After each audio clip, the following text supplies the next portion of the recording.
Esports TV.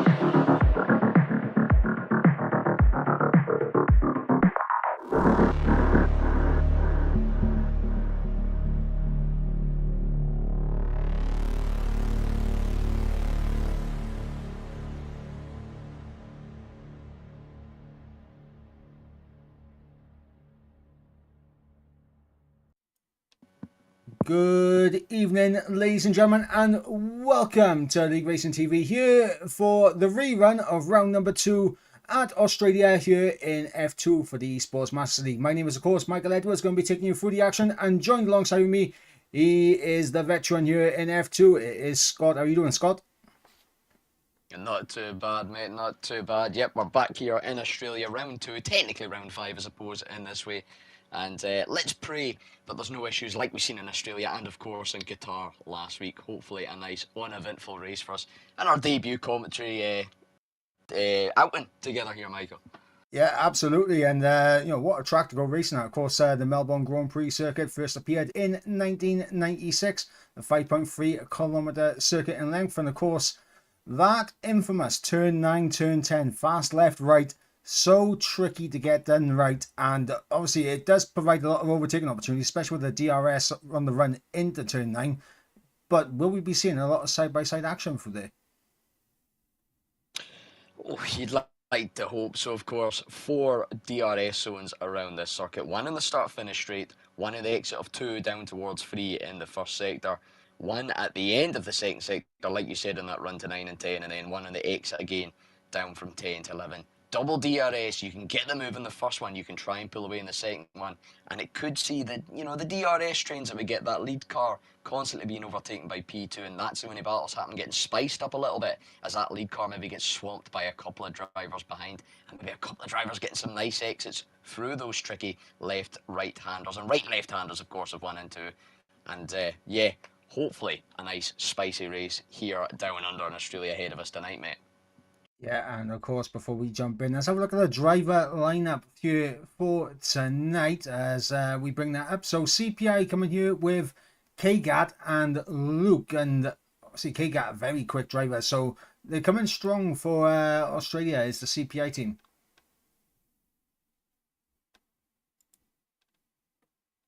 And IRT coming with Julian and Phil as well in the Mercedes. LDL coming through with Zion and Lapiche. I've probably absolutely butchered that, but that's what we're gonna go with. Obviously TTG coming with Evie, and obviously we got Young Tugger replacing Palmer here tonight in the Aston Martins, and of course GT10. The debut team here tonight coming with Ribs and FaZe in the Alpines, and it's going to be interesting to see how this brand new team gets on in this grid. And how do you think the GT10 team will get on here tonight? Because obviously debut race for them. What do you expect? Yeah, debut race, first time here in EML, so a big welcome to the entirety of their team, and particularly to the 2 guys racing here tonight for them. It's a tough grid. We've seen that in the previous weeks here. There's been some great drivers. Kitgowski, one you mentioned there for CPI, been running great races, as well as the WR drivers, as well as JR and a few other teams. There's been a good few teams in the mix, so it will be a good benchmark for them. I think they're going to come out guns a-blazing here. They're going to try and set down the precedent. Obviously, they're a little bit behind in the standings, of course, starting halfway through the season. However, it could be a nice little run-up for next season. Get their hands into things, get a grip of it, and see how they go. So I'm expecting quietly optimistic, I would say. Yeah, and let's see how they get on. Obviously, there's a bit of support in the chat already for FaZe in the chat, and obviously, it's fantastic to see. LRN lineup here tonight. Obviously, you've got Jackie Boy and Spec Lab in Scuderia Ferraris, and going to be interesting to see how those 2 get on. Juventus Racing coming through with Evil, 1 and Damage, and that is a very strong lineup from the Juventus Racing lads. I mean, Evil, 1 and Damage, both very quick drivers and work very well together from what I've seen in the past from them. Yeah, absolutely. Evil 1, he's been on the track quite a few times this season already, and he's always up within that top pack. Qualifying and race pace, both a strength for Evil 1. Damage, well, That's what he's here to do. He's here to do damage to the other team's point scoring opportunities by scoring maximum points himself. He's had a very, very good run so far in this season. I believe as well, one of those in Qatar right up in the mix there just before things got cancelled out. It is a very, very strong grid. Of course, we do also have RVL Yusolta and RVL Lorenzo in tonight. WR going for Anru and VRR Snipes. Of course, Snipes raced here in the first round in Australia. Had a very, very strong qualifying and was right up in the mix, so I'm expecting big, big things from the WR drivers tonight. And of course, a DSQ for one of our teams. I do apologise, it's just completely went blank. Who's serving that?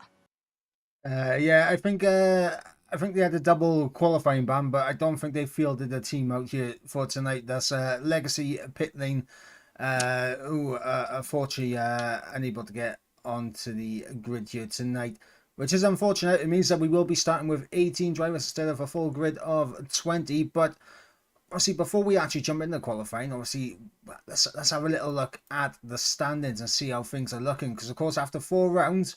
Obviously, we're rerunning the second round of Australia here tonight. It is CPI who lead the way at the top. 2 wins, 3 podiums to their name. They're on 125 points, 18 points ahead of WOR Esports on 107.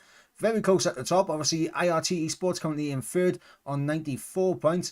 And of course, we got LDL Esports on 67 points, just 5 points ahead of TGT Esports, and they're on 62. 57 points for LRN Esports, and of course we got Juventus Racing on 54 points. Legacy Pit Lane, of course, not fielding the team here tonight. They're on 51 points in 8th place. RVL on 42 points, and of course we got Grand Track 10, GT10, of course, going to be looking to get their first points on the board here tonight. But of course, that's how things are looking at. Obviously, as we're going into the halfway point of the season, any strong favourites that you've seen in the first 4 races that we've managed to complete so far in the season that you think, yeah, those 2 teams are going to be up there? They're going to be fighting for it. Well, it is maybe a little bit less surprising. SCPI and WR for me have been the sort of standout teams. Of course, CPI great results in the likes of Britain, of course. WR having a bit unlucky, of course, but great qualifying and particularly decent race pace around the likes of Japan. They've been a little bit cut above the race for me. But IRT, LDL, and surprisingly, the LE, Legacy Pit Lane down there in PA, have actually been looking very, very strong. It is even surprising for myself. I've watched all the races. I'm not quite sure how they find themselves down there in PA. But again, it is one of these grids where there isn't really a weak team, of course. There is slightly stronger teams that you expect they're going to be up there week in, week out. But I'm looking at this grid of drivers, and there's not one of them I'm thinking, you haven't got a shot at getting in that top 5, that top 3, maybe even hitting that pole position here. It is, it's just a brilliantly balanced grid, in my opinion. Yeah, absolutely. And that is what we love to see. A lot of balance and can throw up some very, very mixed results. Of course, looking at the point system, of course, for the season, as you can see, first place getting 30 points, second place getting 25, third getting 20. Obviously, we saw the gaps in the standings. It's very easy for any of the teams to overturn the difference in the points that they have currently in the standings, whether they have a lead or they are behind by a certain amount of points. Very easy for that to be overturned with the point system as it currently is. And of course, with the issues that did happen last week at Qatar, I believe it was half points that was awarded at the end of that.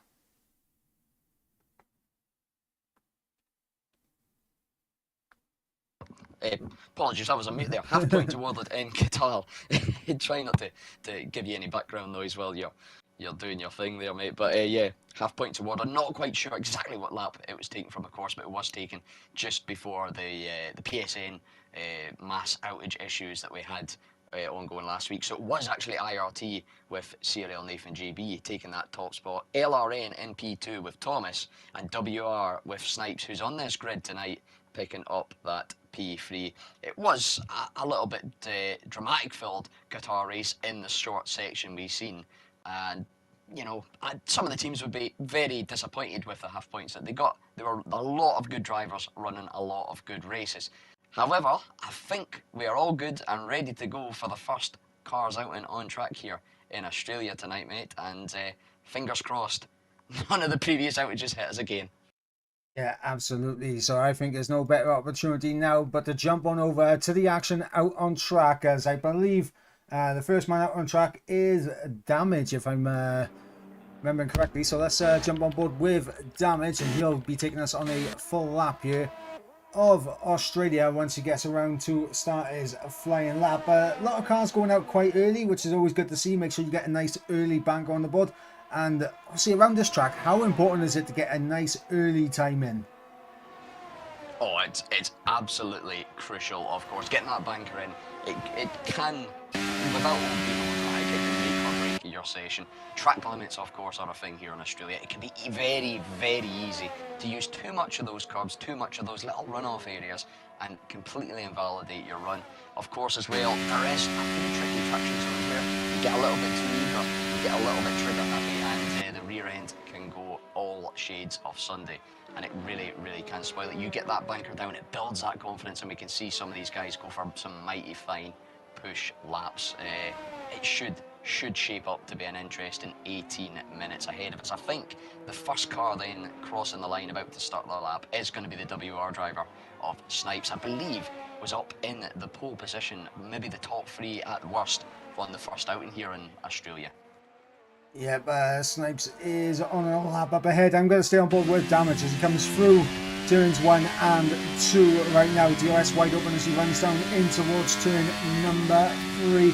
Very crucial overtaking zone is turn number 3, but through the corner is going to be interesting to see. Are we going to be seeing any lunges through there? But turn 4, very cool, very calm. Now through turn 5, not getting so wide onto the exit curve there. Very nicely done as we go through turn 6 and 7, now through the right-hander of turn 8, and now of course it is the run all the way to turn 9 with DRS wide open. This is going to be such a crucial point on the track as we go through turn 9 now and through turn 10, using a bit of the exit curve, but that exit curve can be nice too, but it can also chew you up and spit you back out. Now running down into turn number 11, a little bit of traffic there on the right hand side that the Damage had to make sure he didn't make contact with, and gets a bit of a snap, and that is going to be his lap completely invalidated as we went through turn 12 there, and the car just stepping out on him, but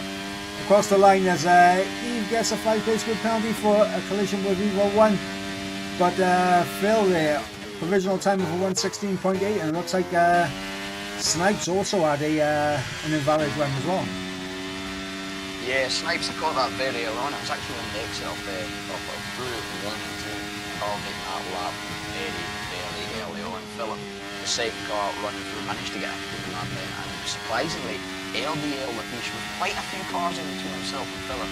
On those medium tyres, the only other car so far to get a clean and a valid lap in. I do believe Katgowski though is on a flyer, a CPI look. Present a 16.701 going 1600s clear, but Katgowski been a real big point scorer for the CPI team this season so far. Incredible qualifying performance and race pace up to the line for the Red Bull CPI. Was P2 still 1500s behind his teammate and not much in front of Phil for IRT. Again, another driver that's been on this grid quite a bit of time. His teammate IRT Julian then coming through this final sector, through the fast left, right of 9 and 10. Of course, the reshaped 11 at the end of the third, or the fourth, I should say, DRS straight. Right-hander again of number 12 before the penultimate corner, 13. Very, very tidy line, must be said. In this corner, the final one, all about timing your acceleration down towards the line. Julian, again, another strong qualifier so far this season. Provisionally, P2 as things stand. Yep, very good lap there from Julian as we got Fies coming through the penultimate corner now. I'm not sure if he's going to complete this lap or if he'll come into the pits as he's got a flashing engine light, but he is going to complete the lap, so he'll come to the line and it's going to be P9 for the time being, but he'll be looking at that thinking there's definitely time to find here. Yeah, he's they'll definitely be looking at 2 seconds off the pole as things stand, but it is the bank we don't know. It could have been a little mistake, a little slip up in there, or maybe just getting down a time, get that delta in the top right. Some drivers do that even if it is a poor lap, get that delta down. It just lets them sort of hone in and know, gives a little confidence boost as you go along that you are improving on the time. A few cars on an out lap, though I don't think we've got many on flying lap. So I think the next 2 starter lap will be LRN's spec lap, who's currently coming through the final sector, but into the mid to high 16s already here, Michael. How low are we expecting them to get in these 16s? What's your assumptions going into this quali? I think pole time will be around the 16. I want to say 16.2, 16.3, thereabouts. As spec lap going to be starting his lap, but I'm interested to see what your predictions are as well. See, I was a little bit less optimistic, maybe you could say. I was going to go 16.3 to 16.4, but it's nice to see there's not a huge difference in our lap times, although spec lap won't have that lap on the board and validating through turn 1 and 2, just running a little bit wide on the mid-apex point and using too much of that run-up, so it will be maybe a lap into the pits for LRN here. Of course, we do have, I believe, 2 qualifying bans in the form of Andrew and Evil One, both of them retire in the pits. I do believe next to start a lap lane will be GT10's Reeves, and I do apologise if that is not how you pronounce it, but for those that have watched so far this season, you know that my pronunciations have been borderline terrible. I completely echo that sentiment, and pronunciations are never really a good thing for me either, so it must be a Celtic thing. It must be. It doesn't work with the accents, it's just something not right with someone. Absolutely, but Reeves for the first sector, 26.9 in the first sector as he now flies down towards turn number 9 as DRS will be wide open now as nothing to do but put your foot to the floor, make sure you minimise the distance on the run to the braking zone, down to 6th gear, through the left-hander and through the right, making sure to not abuse the curves here. And honestly, the curves through 9 and 10 are so lethal on this game. To be honest, you really do, you literally gamble your race every single time you go through those 2 corners, in my opinion.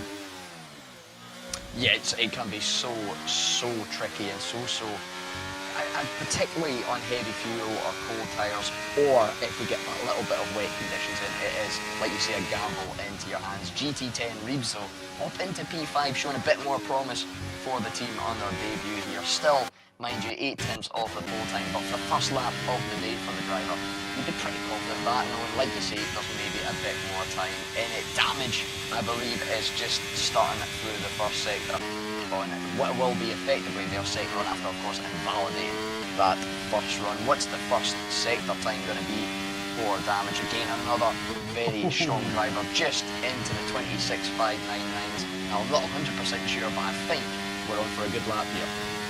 Yeah, absolutely. In the first sector alone now is about around about 4 tenths quicker than Reeves in sector 1 alone. Snipes has invalidated on his second run as well, so Snipes really going to be under pressure coming into the last stages of qualifying as Damage now absolutely flying in towards turn number 11. A little bit of traffic staying out of the way on the right hand side. Very well done there as Damage now through 12 and 13, and now for the final corner, turn 14 on the power, DRS wide open, to the line will come the Aventus Racing driver, and it's going to be P2 front row. Very nice lap there. Not even for TGT though, matching him just to within 300s through the first sector, and Young Tug, a little bit of teamwork there, giving a toe down that back DRS straight through 9 and 10 then. Here's the gamble, and that's another way the gamble can fail you. It's so easy to take too much in it, right? And get a little validation, and that tidy lap time, potential top running lap time, is turned to a disaster. Yeah, sorry about that, and I just jumped on board with Snipes, and he was going through 9 and 10, just hit the curve a little bit wrong on the entry into 10, and that was a big snap that he had on his car. Very well held from the the WOR driver, as I believe we got a Red Bull. Is that Kigowski or is it Luke coming to the line? It is going to be Luke, as he is now DRS White went to the line, and it's going to be an improvement of a 10th and a half as he goes to a 16.5. Fantastic second lap from the CPI driver. Brilliant lap. We're getting closer to those predicted times, and he's 1600s clear of JR damage. His teammate Kigowski is on a flyer marginally up through the first sector, 200s up through the second sector, and absolutely sends it through 9 and 10 and decides to go for a bit of gravel trap fun and a bit of grass cutting, and that will be, unfortunately, another flying lap destroyed and over in a second. That is the thing, when these guys are pushing as hard as they are, one tiny little mistake can absolutely ruin potential pole lap here. Naive, who had that the last time through 9 and 10, you can see taking it a lot more conservatively there, maybe even returning the favour of the DRS to Youngtung, or the toe, sorry, to Youngtung, who I think is actually the case, although looking at the delta time, I'm not 100% sure. No, it is an invalid lap. Just ignore everything I'm saying. Xenon, though, for LDL is on a flyer by the looks of things, coming through the third and final sector now. I think he's on a cooldown. He's on a cooldown lap. Spec lap did just cross the line with 17.2, goes up into P6. And yeah, honestly, in terms of the lap times we're seeing so far, obviously CPI look up there at the moment. He's got a 10th and a half ahead of damage in second place, and honestly, it's looking good if you're a CPI fan right now. Obviously, look up there in provisional pole, and of course Kigowski currently in P4.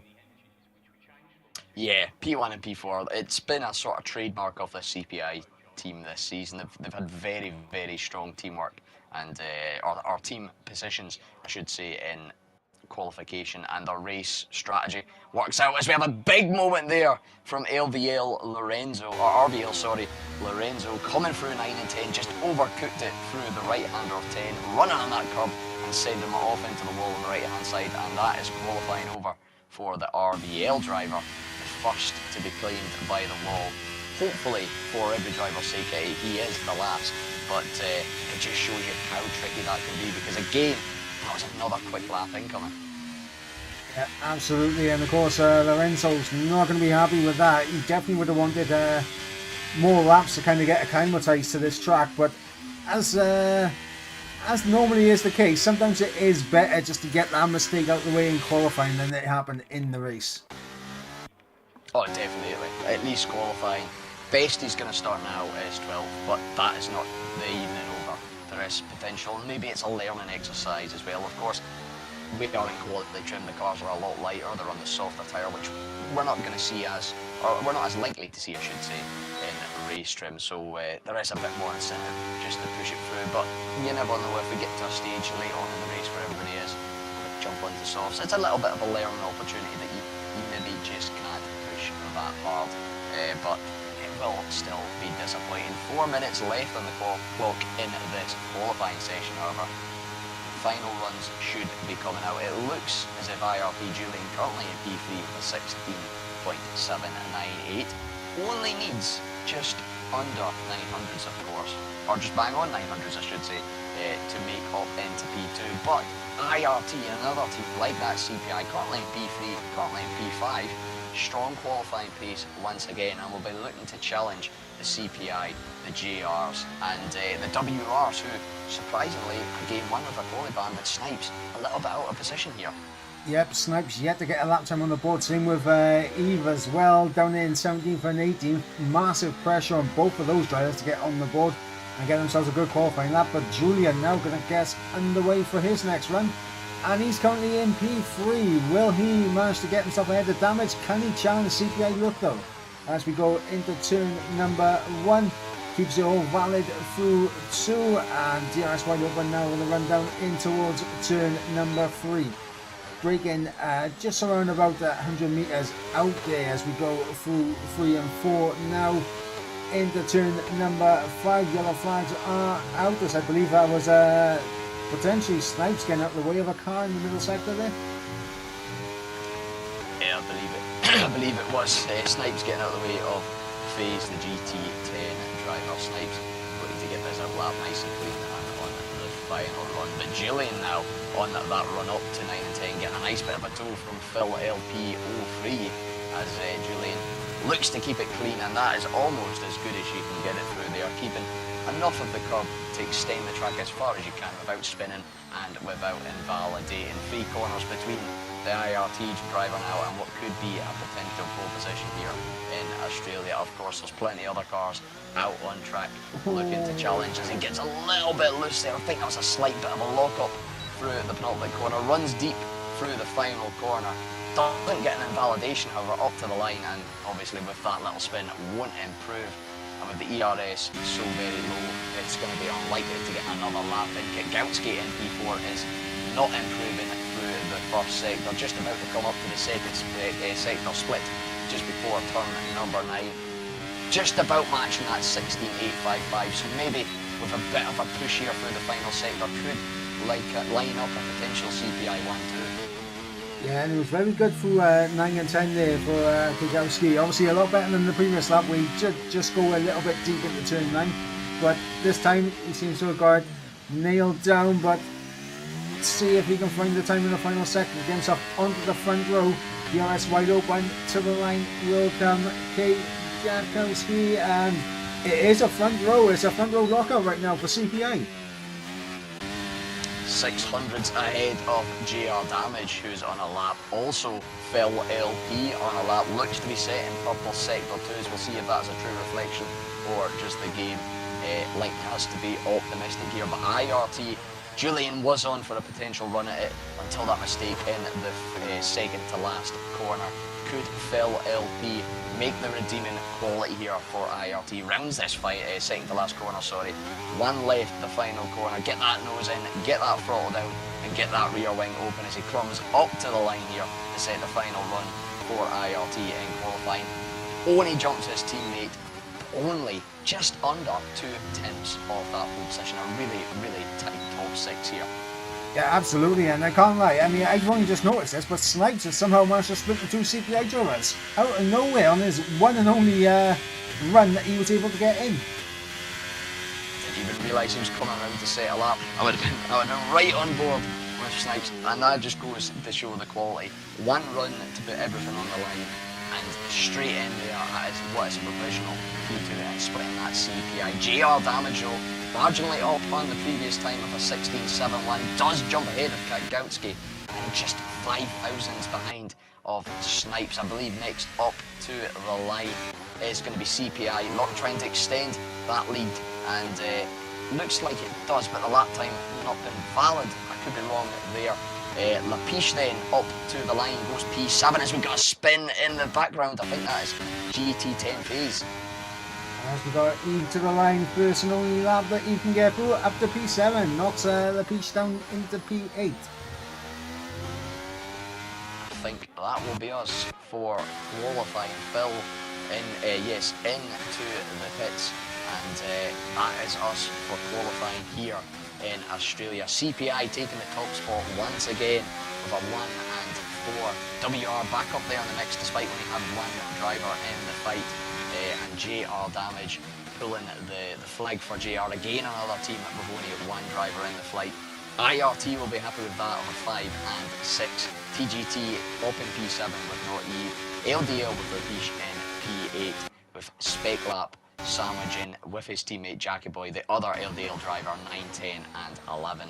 But a very, very quality and competitive qualifying session here in Australia. Surely this sets us up for a brilliant race. Yeah, absolutely, and of course we'll run you through the order one more time. It is CPI Look who takes pole position ahead of WR's Snipes, who joins him on the front row. Juventus Racing's Damage in P3 with Kwiatkowski in P4. Then of course we've got the IRT pairing of Phil and Julian locking out the third row.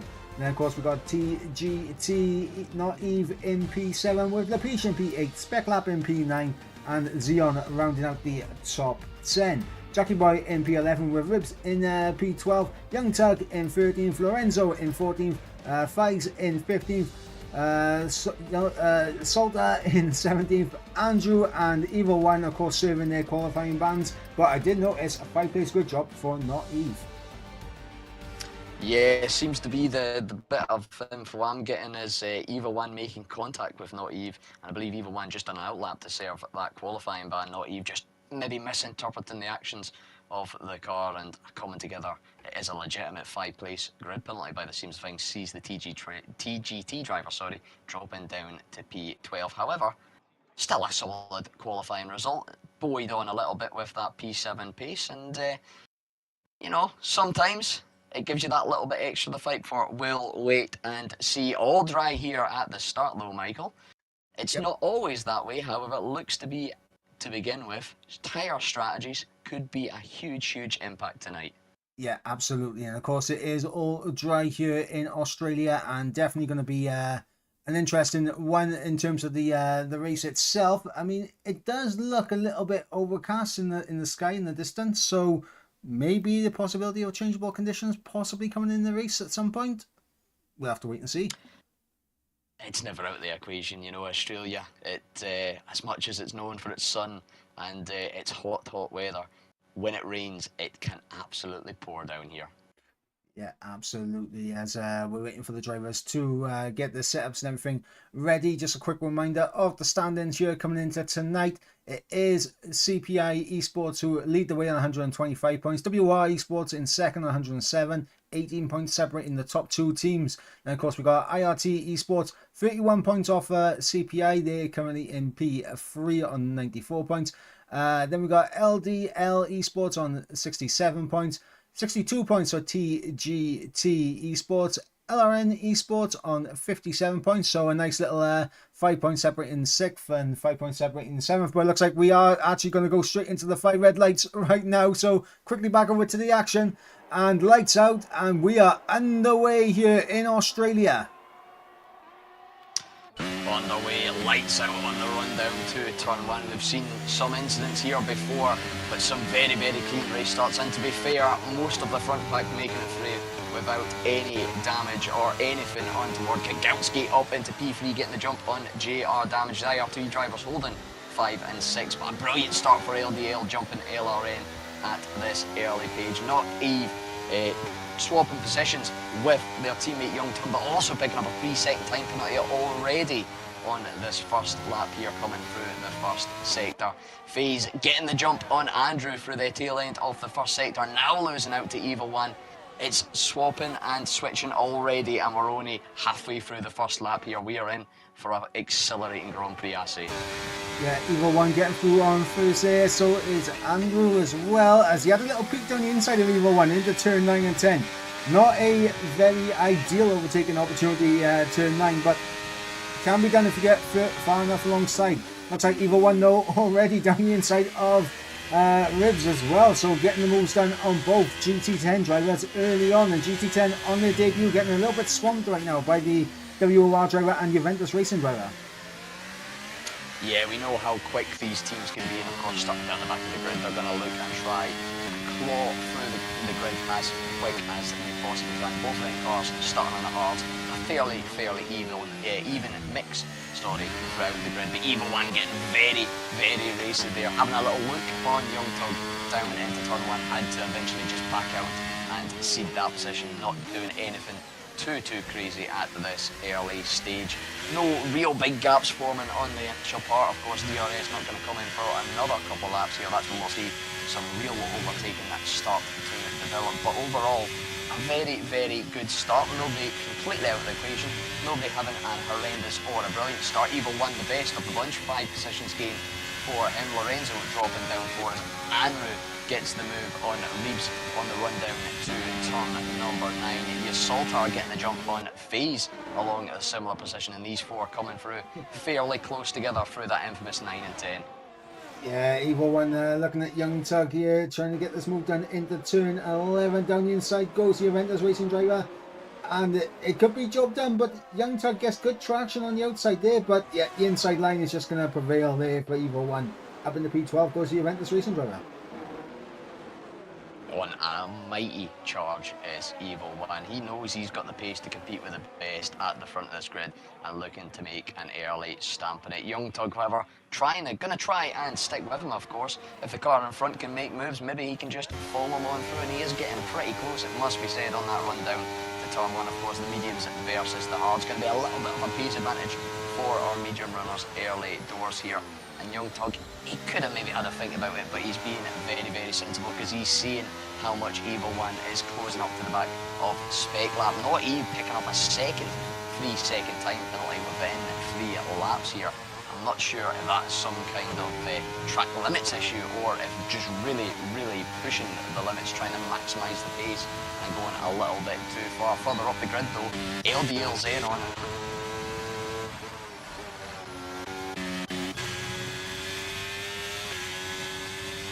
I think we might have just lost the voice of Scott.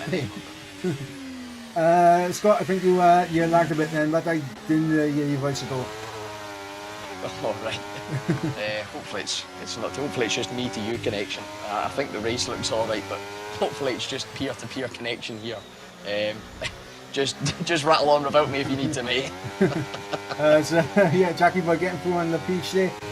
Not Eve, really struggling on the track limits at the moment. Obviously, Evil One now currently in P11. 1.3 second the gap to Not Eve, but Evil One showing great pace so far, but he's had to use a hell of a lot of VRS. And looks like Phil's around on the exit of turn 2. Phil around. I'm not sure if there was any contact or if that was just traction or losing it on the curbs. It is, however, going to be an early safety car. Lap 4 then of 29 sees the first safety car. And this could throw a little debate, more so for the medium runners. It might be too early just to stretch those hards, but could an alternative two-stop strategy come into play? One driver that will need the pit is Phil LP03, the IRT Mercedes. No front wing at this stage. The first safety car of the evening on what is essentially a street circuit, of course, don't forget that, is out on lap 4 now. This could be where things get very, very interesting. Of course, the grid wasn't separated. We just got DRS. There was no real gaps. But do we see any medium runners gambling on an alternative strategy? That could be the million-dollar question here tonight. I mean, also potentially the hard runners as well, because they could easily do mediums to the end from here, in my opinion. Definitely, of course. The medium tyres are a very good race tyre, of course, around here as well. And the undercut, we know how strong that could be, so maybe it is worth just peeling into the pits. Luke decides not to, Snipes decides not to, but Kikowski splitting the CPI strategy is into the pits, precisely like you said, off those hards. And I think we're going to see a set of mediums going on there. Yep. I don't actually think we've got anybody else apart from Andrew for WOR. Phase for GT10, of course, Phil, who we expected. So only 4 of the cars gambling on an early pit stop here. Yeah, we're going to see how this strategy works out. Of course, Phil's going for a set of the hard compound tyres, so he's going a little bit different. Going to go quite long now in this middle stint. But it's going to be so interesting to see K-Gad and obviously Andrew and Phil try to come through on those fresh mediums now, because they'll have another set of mediums available to them for their second stop, so they can just stay on the quickest tyre now. Yeah, absolutely. They can essentially, whatever is remaining of this Grand Prix, split it in half. It also gives them a little bit of variation, of course. If there is another safety car, there is a later one, they've still got softs available. They still could potentially, they've only done 4 laps on those hards. If there is one that's maybe just out of reach, and sometimes, as much as track position can be good, sometimes the slightly fresher tyres can make the difference. It'll be a really big strategic battle for likes of them, but it'll also prove some interesting racing. We've seen the pace that Kikowski and Andrew have here, of course. There'll be 2 cars looking to bounce through this field pretty quick on fresher mediums. You'd expect them to do fairly soon. Evil One, though, up into P9 with a few of those pit stops helping. What a mighty start for the JR driver, and definitely one not completely out of contention at this stage already. Lucknow, Snipes and GR Damage, the 3 front runners holding that gap, holding that train all the way through from the start to the safety car. And of course, as these tyres wear off, the battling might slightly intensify, of course. But lap 5 still under safety car. I think if my calculations are correct, we should get green flag racing hopefully by lap 7. Yep, that definitely should be what happens at the end of this coming lap. The safety car should be coming in. As you mentioned, obviously top 3 staying as they are with Rook, Snipes and Damage here. Julian doing well currently in P4, but the LDL drivers of Xeon and Lapiche doing very well for their team in 5th and 7th right now. And as you mentioned, Evil One has been on an absolute tear at the start of this race, absolutely flying through the field. The one thing that he did have to use a lot of though was his ERS, and now he's back on 100%. Yeah, it's going to be a big relief for Evil One and the whole of GR team, of course. Making those moves, like we say, it cost maybe a little bit of tyre wear and maybe a little bit, well, not just maybe, a little bit of the ERS. That battery going to be refreshed for the entire field, of course, so everybody back on a level peg in that aspect. But for Evil One,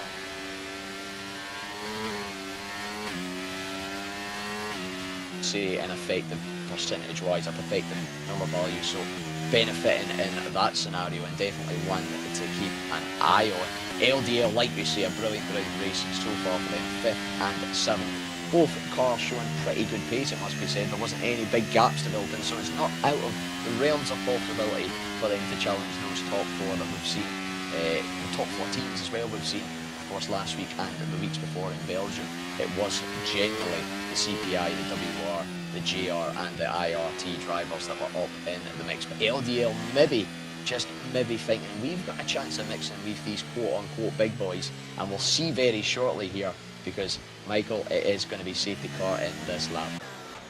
Yep, absolutely, and Snipes needs to be absolutely on it when it comes to this restart. He can now afford to allow Luke to get away on the restart and build up a gap early on, because it's so difficult to get back within DRS once you lose it. And now as Luke gets a big snap there coming through into the final corner, and that means that he's not going to get the gap he needs. But Julian immediately on Damage here on the run down in towards turn number 1. The ART driver potentially having a little peek, backs out of it though. Smart driving, I think, there from Julian, not wanting to risk it.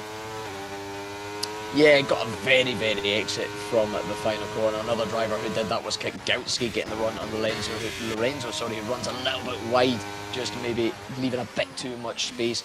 Reeves going past Youngtug for P11. Quite a few drivers getting some very good exits from that final corner, but everything seems to be going in the right direction. No big collisions on the restart, but a big gap already developing between P9 of Evil One and LRN Spec Lab. I'm not too sure if there was a little bit of a moment there between them, and Evil One getting the move done up into P8. Honestly, I was on board with Kigakowski there as Reeves, Youngtug and Salter there again very close to each other, and Kigak there just could not find a way through. He got held up so much, and we're seeing that gap now, 2 seconds from Spec Lab up to Not Eve. It's going to be crucial then for Kigakowski and the likes of Andrew, who's shown a bit of pace here, to try and clear these cars and get through this train, especially on those newer tyres. Try and sort of reel in that 2 seconds gap before you have to burn too much ERS to really give you any chance of fighting up near that front pack when it comes. GR getting very close, GR Damage, sorry, getting very close to the rear of Snipes into turn 1, but none of these front 3 opting to go through the move. Evil One though, the fellow GR driver though, having a little run down into turn 3 around the outside of Lapiche. A little bit of wheel-to-wheel contact there, but nothing to worry about too severely as the LDL driver gets run out of room and forced a little bit off track there. Evil One up into P7, but Lapiche pick up a 3-second time penalty while that was happening. Yep, so now Not Eve knows that not the only one with a time penalty in this race, as we are on lap 8 of 29. Evil One still making great progress up the field. Kigakowski currently up in P10 now as Lapiche, and that is ghosting there from him, and I'm not sure what's happened there with Lapiche. Was side by side with Evil One coming into turn 9, so maybe he had a little look at the move that just wasn't on. Yeah, I'm not too sure what happened there. I did see a bit of debris go flying. I was watching a little battle in the background, but no front wing for the LDL driver. I must say, doing a very nice job there, however, getting out of the way of the faster cars coming through. No, he's not going to be able to battle them. No, there's no point trying the battle, and it will be an early pit stop for Lapiche in this race. Of course, not an end to proceedings for him, however, just a big deficit. Kwiatkowski though showing that pace there, cutting that down to already a second almost, and putting the fastest lap in while he's at it. Snipes getting a little bit hot and heavy under the braking. Big snap and a big rear lock up, and that puts him immediately under pressure now from Damage. And look at that CPI look now, has that 1 second gap. If he uses a bit of DRS, got a good run here out of 5, 6, and obviously through 7 now, and 8, and he should be able to get away, but it looks like Snipes just does enough to stay within DRS. That is absolutely crucial, not just for Snipes' race, but maybe for the likes of Damage, Julian, and everybody else behind. If Luke could break that 1 second gap, which to be fair, he has done again, and I think by the looks of things, Snipes, he has got DRS, however, still losing time along that DRS straight. So CPI maybe tailored in a bit more of the setup for a bit more straight line speed, and this could be big in the long run impact of this race. If Snipes doesn't have that DRS, it's going to be harder to defend from those behind, and Luke can maybe just start to peel off into the distance. Further behind, well, that was all happening, of course. Oh, just as I say that, you Salter having a spin around the third to last corner. No contact whatsoever, just dropping it under traction, no damage on the front of the Haas. But the Salter, another car having a spin on these tricky traction zones here. It's all starting to heat up and all starting to kick off as we get on lap 10 of 29 here, folks. I would not go anywhere if I was you. Yeah, absolutely. Damage getting close to the back of Snipes, but not wanting to go for a move yet. Julian still holding in there, so is Xeon. So is Jackie Boy. Evo 1 just outside that 1 second on Jackie Boy for P6. And what a race so far from Evo 1. Obviously, he started from the back. He's up into P7, almost in the DRS train, going up to P2. And it's absolutely a fantastic job from him. But I believe his teammate is looking to make a move for P2. And he does make the move for P2 with DRS. Damage now up into second place. Damage making the move on Snipes with the assistance of that DRS. Of course, Snipes wouldn't have had it, and the double DRS here makes moves just that little bit easier. Kwiatkowski though jumping Evil 1, these two both been in a charge for very different reasons. Of course, Evil 1 starting at about down to 6% ERS as well. Kwiatkowski having to come back through the pack on those fresher mediums and looking at a very good long-term strategic position. It would just be a question of, is Snipes going to get another run back at GR Damage? He'll be desperate in 1C to get P2 as Jackie Boy losing out to Kwiatkowski on the run down to P1. Kwiatkowski on a charge, a 19.9 fastest lap, goes to him once again. Yeah, Kwiatkowski there doing an absolutely fantastic job and carving his way for the field. He is on the fresher medium tyres, so definitely has the grip advantage to everyone ahead of him. It's going to be a case though of will he be able to time these overtakes to perfection, because these guys are now all in a DRS train. Apart from Damage, who's just outside that 1 second, and he's just creeped back in it. Has he managed to snag DRS here? And yes, he has. Just breaking down at that gap. He's used a little bit of DRS, of course, but that is going to be huge, not just in his defence to Snipes, but maybe for a chance at the win here. A little bit of a cut of turn 10, it must be said. Really pushing track limits to their very limits, because Kwiatkowski gets up into P5 on Zenon, of course. His race, a very good strategic position in one aspect, of course. He's getting Zenon's had a moment. I'm not sure what's happened there with Xeon, but up into the gravel he goes, and that just allows the likes of Jackie Boy, Evil 1, Phil, Eve and Andrew just take a free position. Thank you very much, job done. And Kwiatkowski gets through on Julian now, up into P4, goes to CPI Dura. He's on an absolute flyer right now. Absolutely flying. 7 lap old mediums versus 11 lap old hard. And really showing that bit of a tyre advantage here is Kwiatkowski. Of course, all the runners round about him are on the fresh hards they started on. Of course, they will go on to mediums. He can try and time it with them if he wants to go a similar lap time. Maybe try and go slightly before and get another undercut, or play the overcut and maybe go on a set of softs, another set of mediums with a bit more life, and try and make the moves towards big decisions for the CPI drivers. But they'll be happy as things stands. P1 and P4. Evil 1 then having a look on Jackie Boy, but here comes Phil as well. The three of these cars very tight. Evil 1 around the outside before turn 9.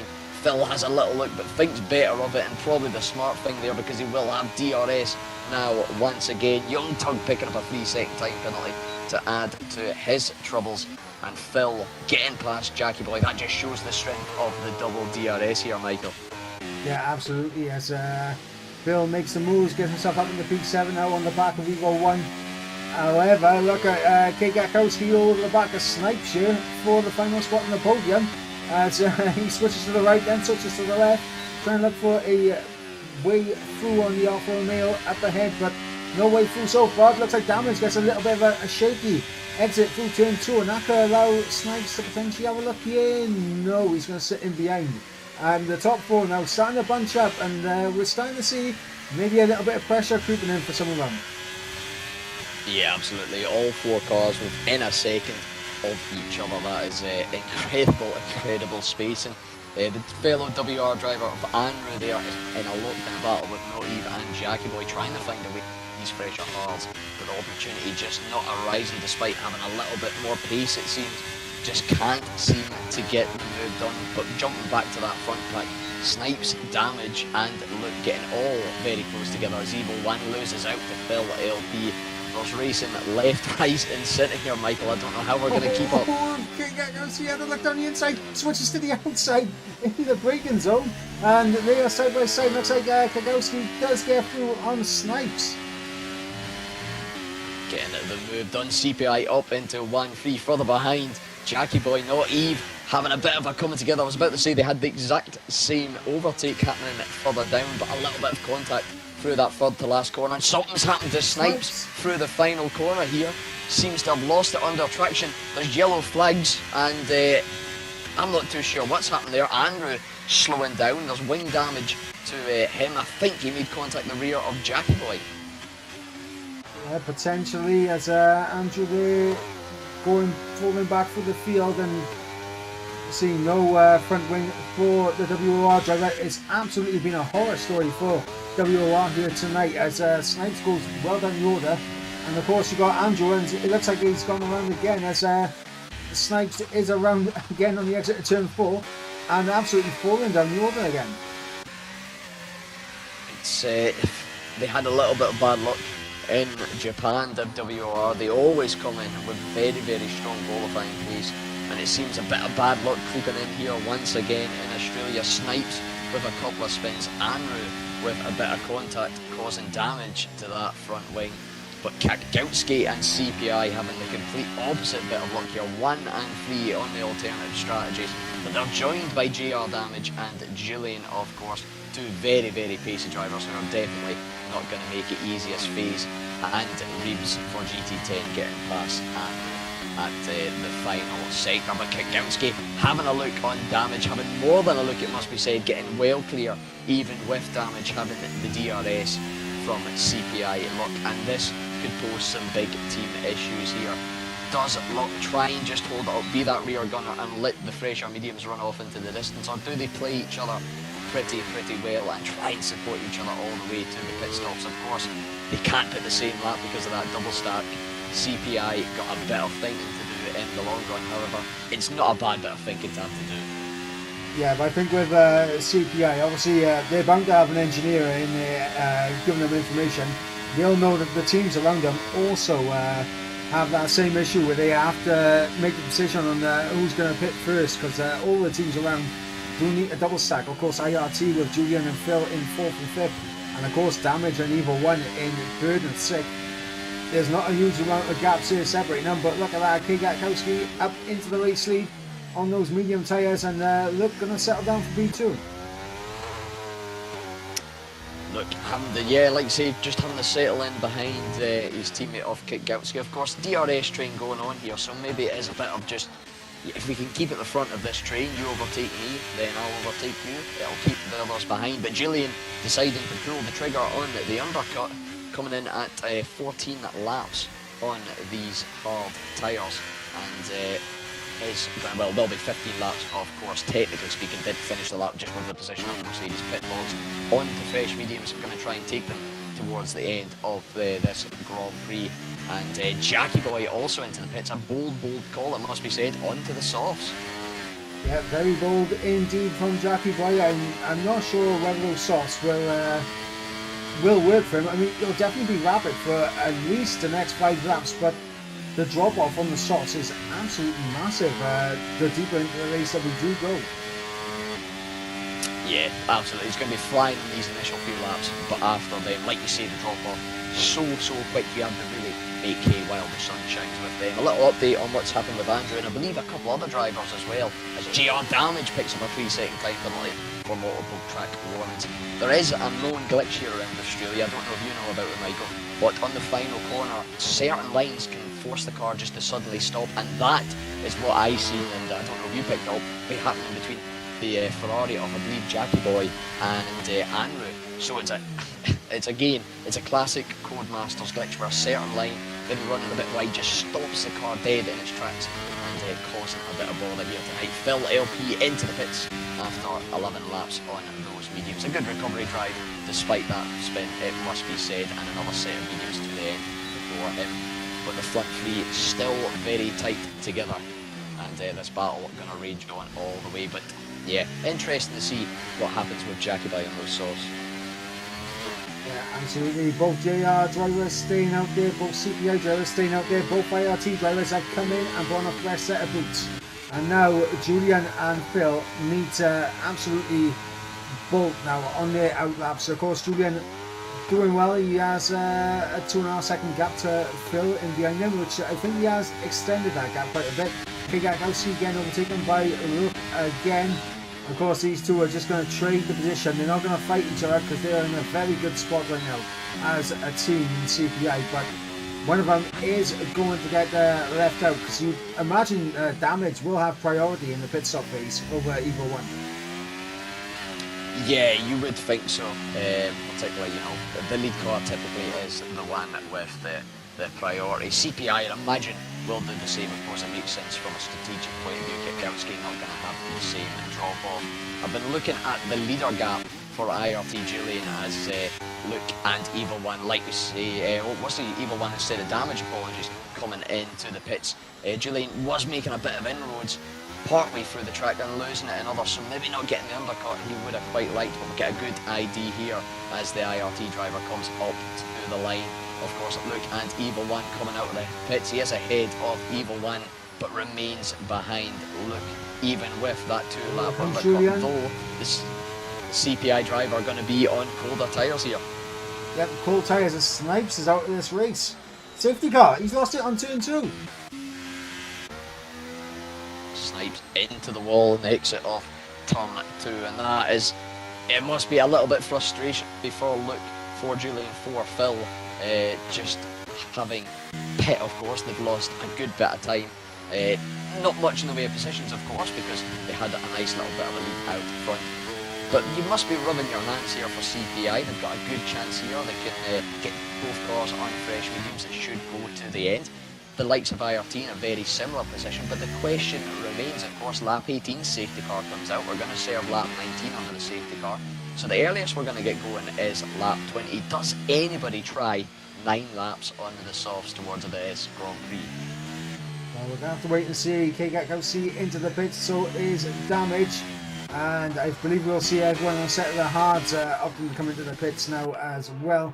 As it is mediums going on the CPI driver, and is it going to be mediums for Damage? Yes, it is. So both opting for a set of mediums. Luke is going to unfortunately lose out because of the safety car. He's going to be in P3, and Julian will be in P4. Obviously, if the safety car didn't come out, I think both of them would have jumped. They would have been first and second. Yeah, I would say so. I would have said they were. They have lost out a little bit here, like you say, but it's still not the worst position to be in, of course. Phase into the pits for GT10 is going to go on to the fresh mediums. Not Eve, of course.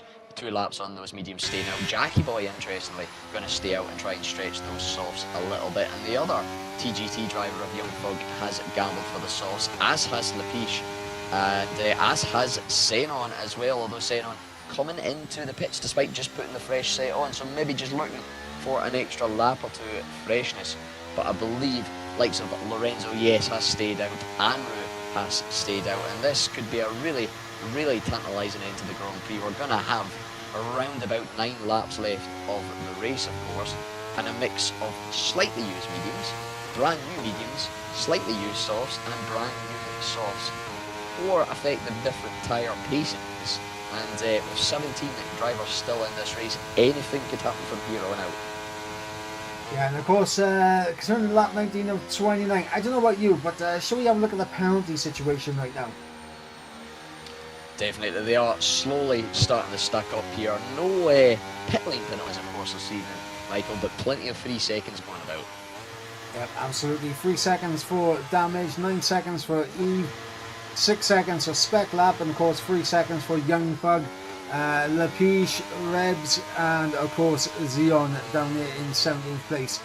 Going to be very difficult. Of course, late safety cars usually tends to mean that if you have a time penalty, you're kind of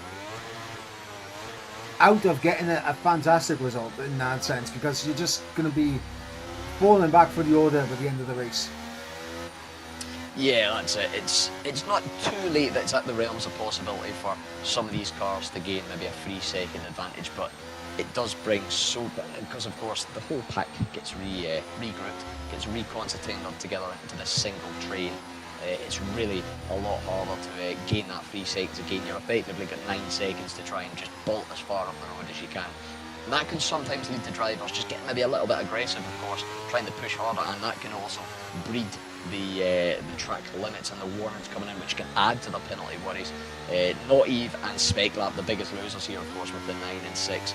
Effectively, that is enough as things stand once the pack gets reconcerted together to drop them right down the pack. However, it's not over. Of course, there could be a few other drivers out there with a few penalties still to income for track limits, of course, and who knows, a little bit of toe down, a little bit of pace towards the end of this Grand Prix could make all the difference. But CPI looking very strong. It is effectively a net 1-2, of course, with that penalty. Yeah, and of course IRT currently a net 3-4 as it currently stands as well. And obviously, I mean, IRT are currently 3rd in the championship. It's coming in this lap with WOR absolutely having a nightmare race. Snipes out of this race, and Andrew all the way down in 15th. IRT, I think, jump up in the second year. They could do. CPI, of course, will be top spot, but as things stands, IRT getting a great points haul in 4 and 5. LRN having some decent points as well, it must be said, 7 and 9, and although Spec Lap with those pens will drop down a bit, Jackie Boy on those softs, the highest of the soft runners, will be looking very, very racy on this restart. It's going to be Gautsky that gets us back underway once again. The third start of this race, if you include the 2 safety cars, of course, and the restart. So see how the green flag procedure plays out this time. Looks to be leaving it pretty late as they did last time and launched it just on the entry to this final corner. Gets a nice getaway, 7.5 tenths the gap already to feed to Julian, getting a decent exit and near enough on the rear of Luck, but it looks like for the most part a nice clean getaway. Anru having a look already on GT10 Reeves, but decides to back out of it, and there's another pen on the board already. Jackie Boy with 3 seconds for LRN. These penalties could be very crucial, like we've said. As up ahead, you're seeing Lapiche and Young Thug going side by side through turns 2, 3 and 4, now through turn 5.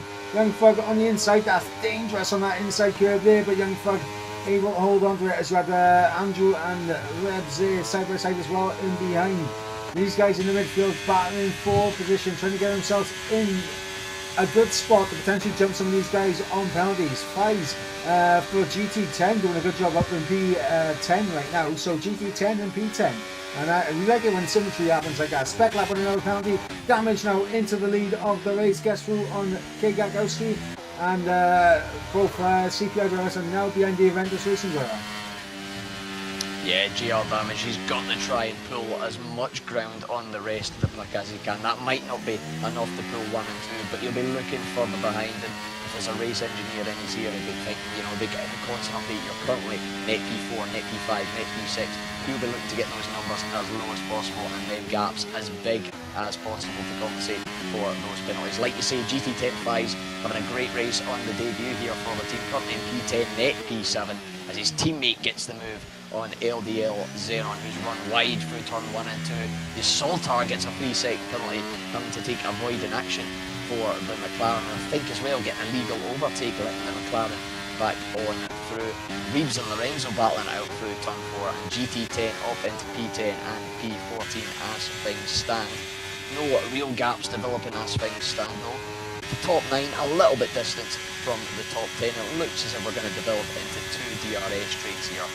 Jackie Boy just on that limit. However, I think we should have DRS enabled next lap. Yeah, absolutely. Jackie Boy needs a good run, and that's not what he needed. Lost a 10th there. Evil 1 up ahead through 9, through turns 9 and 10. But Jackie Boy on those soft tyres, have they already started to fall away from him?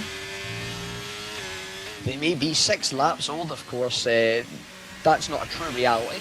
We did do a few laps under the safety car, but we did talk about earlier on when he went on how sharp the drop-off can be, and with another 6 laps here effectively to go towards the end of this race, they will be absolutely screaming with little to no life available, and Not Eve is already looking to try and take advantage of that. Of course, DRS enabled. It's not been enabled for this straight because the detection zone is before the final couple of corners, but Not Eve will be definitely looking to make a run on the LRN driver NP7, who's running a little bit wide there through turn 4, so I think we're definitely seeing the effects of those tyres start to fall off that proverbial cliff. Evil 1 getting fairly close to the back of the 2 RT drivers, who had a little bit of a disconnect from the 2 CPI boys in 2 and 3. They'll maybe be quite happy just holding it there, and like I say, Not Eve, getting the move on Jackie Boy. Further back, Andrew jumps GT10 Fies and up with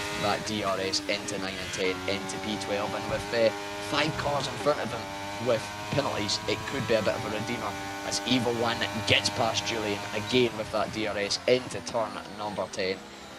This will be quite the race result for Evil 1. He's on for a top 5 here, maybe even a top 4 or 3 from back of the grid. GR will be very, very happy with this performance as things stand. Yeah, absolutely. And of course, Evil 1 has a good opportunity for a podium for Juventus Racing. As it currently stands, as Andrew's out this race, both WR drivers are out, and that's another safety car here, lap 24. Will we see any drivers coming into the pits now for a fresh set of sauce?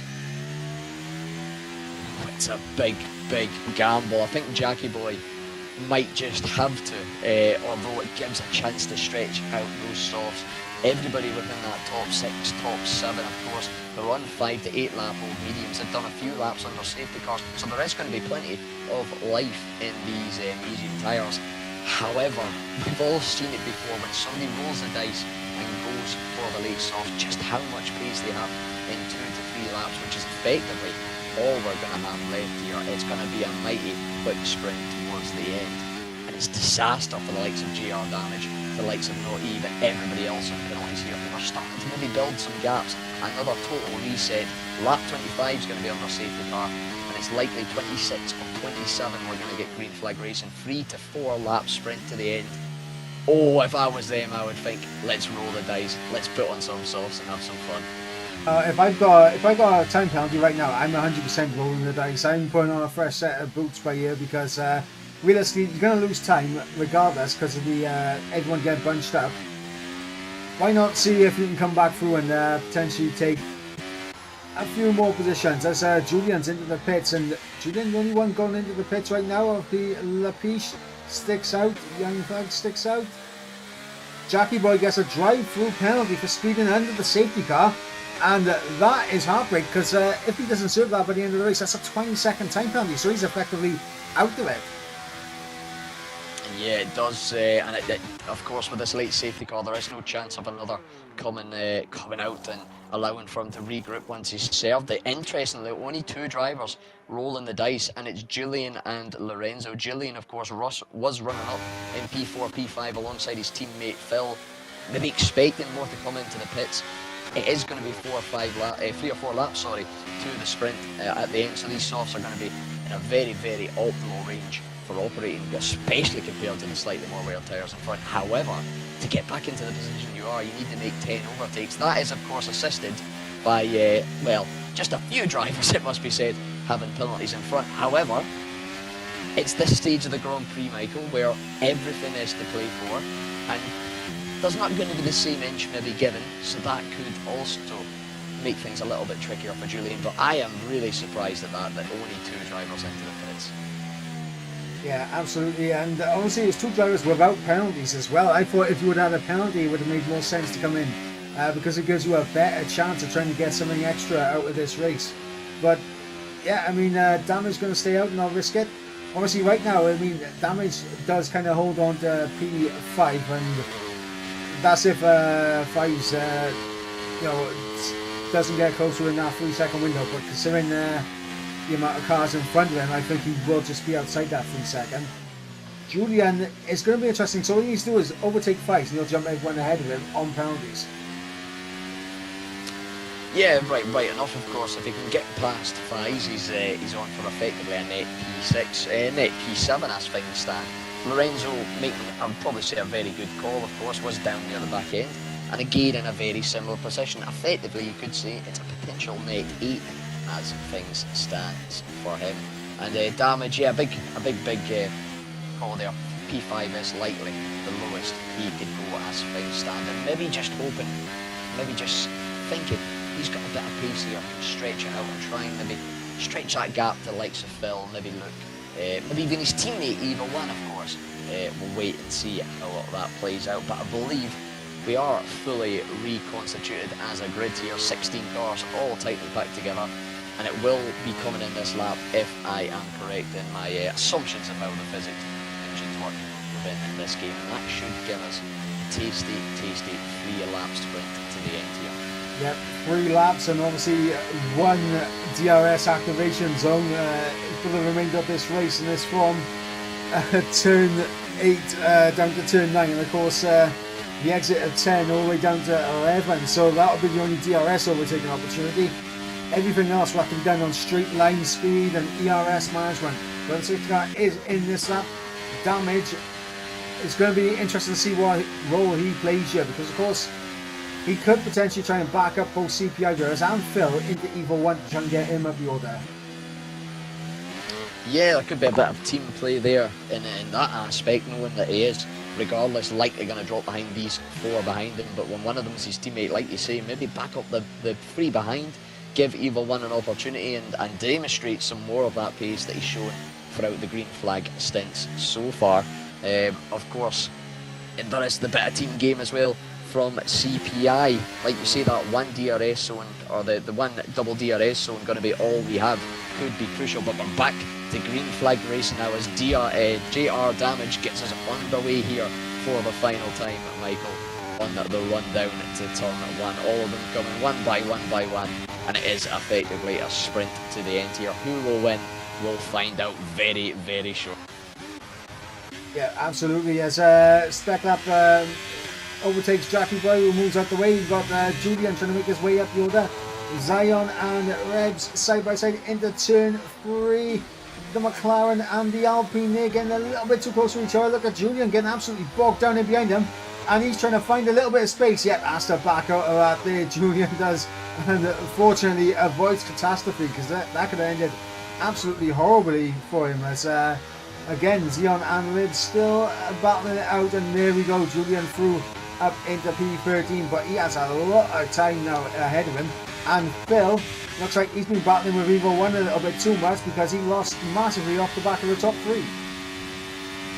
Yeah, 1.8 seconds the gap from CPI Luke down to Phil LP. Of course, that might play a little bit into JR Damage's hand as Julian gets past LDL Zeno on the run down to turn number 11.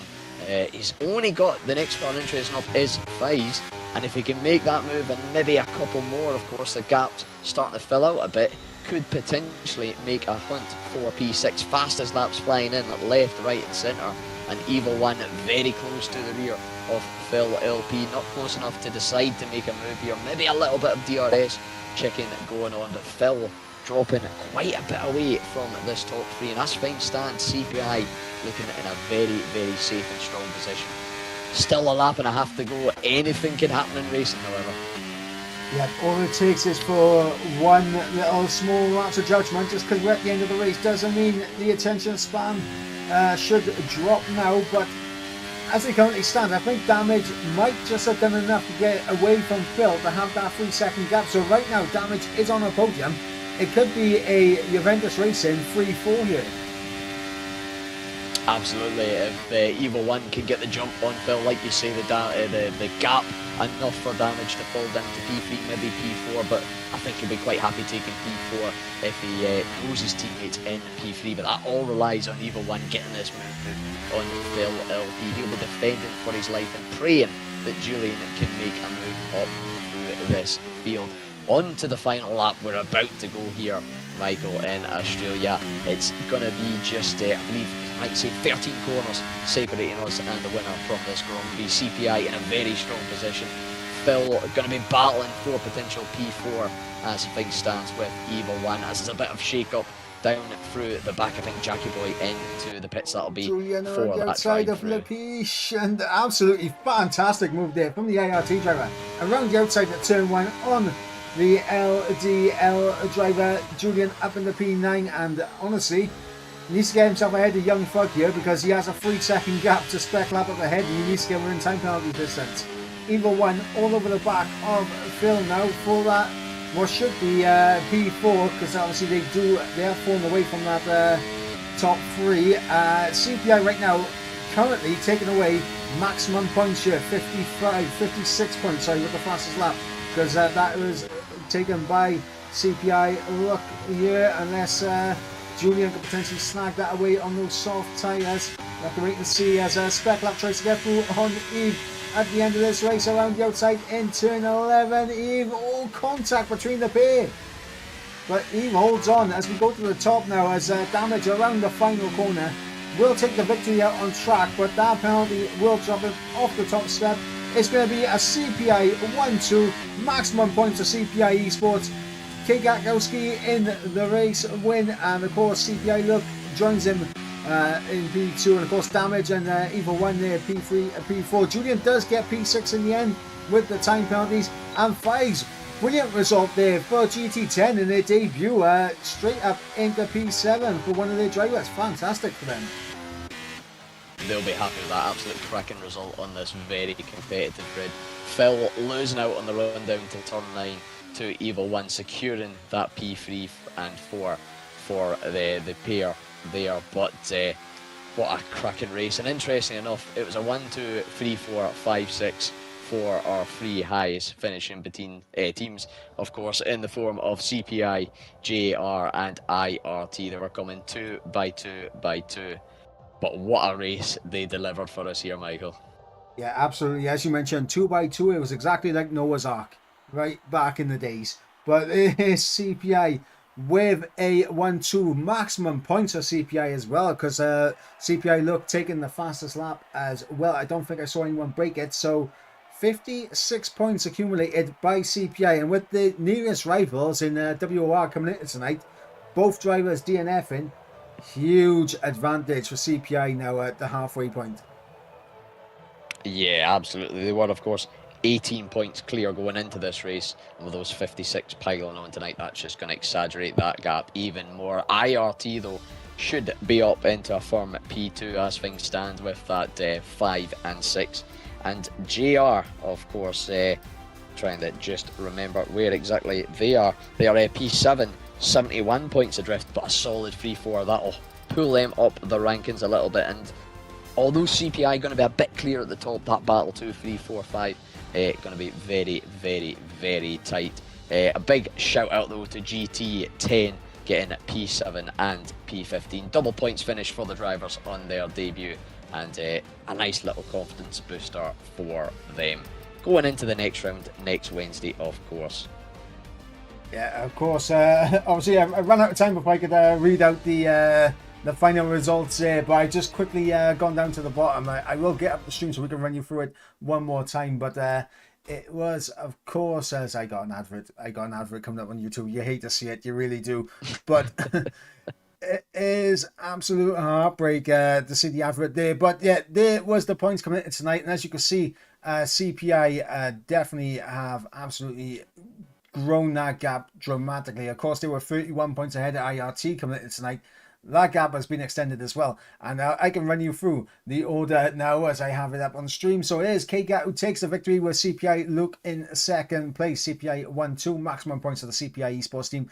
Juventus Racing, Damage and Evil 1 in P3 and P4 respectfully. Good result for JR. IRT's Phil and Julian in P5 and P6. Great result for them as GT10 Fies in P7. Fantastic debut for the GT10 team. Young Thug for the TGT team currently in P8. Fantastic result for him.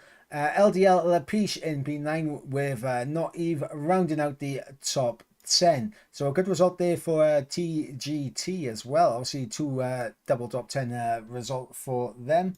As I can quickly get outside the top 10 as I need remind the stream a little bit. Lorenzo currently in P12 for RVL. Spec Lab for LRN in P12, sorry, as Lorenzo's P11. Apologies for that, I think I said it the wrong way around.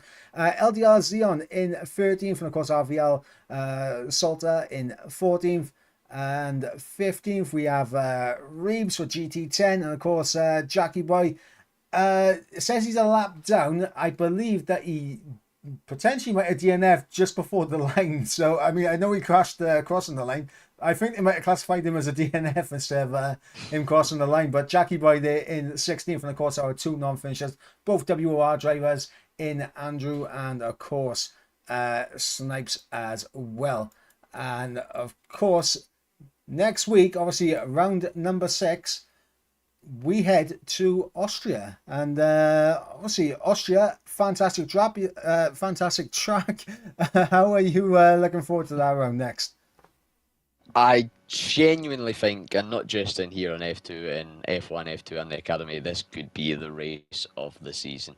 Austria, of course, there's not a lot of corners, there's not a lot of lap time, the gaps are already tight, qualifying times are going to be so close together, it's going to be very, very competitive, and the on-track racing there's a lot of right-hand 90-degree corners, a lot of kind of tricky traction zones, some medium speed corners, a lot of long straights, plenty of overtaking opportunities, so it's going to be a real battle, not just of the setups, but of maximising those lap times and really, really pushing the track as fast as we can. We've got some brilliant drivers, brilliant teams in here, and I can't wait for it already. Get that in the diary next Wednesday. Let's just fast forward to it now.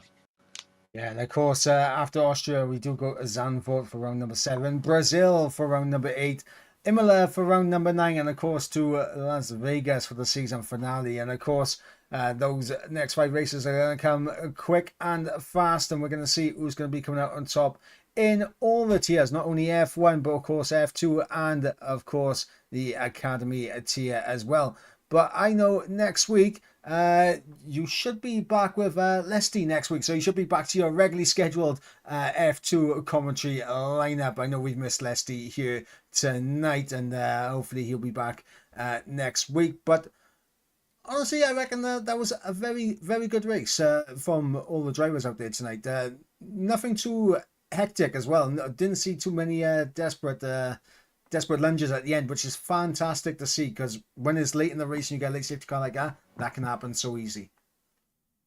Yeah, like you say, it can breed almost a little bit of desperation from some drivers just to try and, they've not got anything to lose effectively in some aspect, and go for it. But a lot of respect from the cars on track. Some great overtakes, some great moves, and absolute brilliant battles tonight. A cracking Australian Grand Prix here, as we tend to get in F2, it must be said, and EML as a whole. Yep, absolutely. And of course, that is going to bring an end to proceedings here tonight in F2. Scott will be back next week with Lesty for round number 6 in Austria in F2 at 8 p.m. Of course, James Ed and Indigo will be back for F1, also same time next week for Austria in F1. And of course, I'll be back in Academy next week, 6 p.m. UK time for Austria. But with that, wraps up tonight's stream, and obviously massive congratulations to CPI. But until then, guys, is goodbye from me, and it is goodbye from Scott. Goodbye.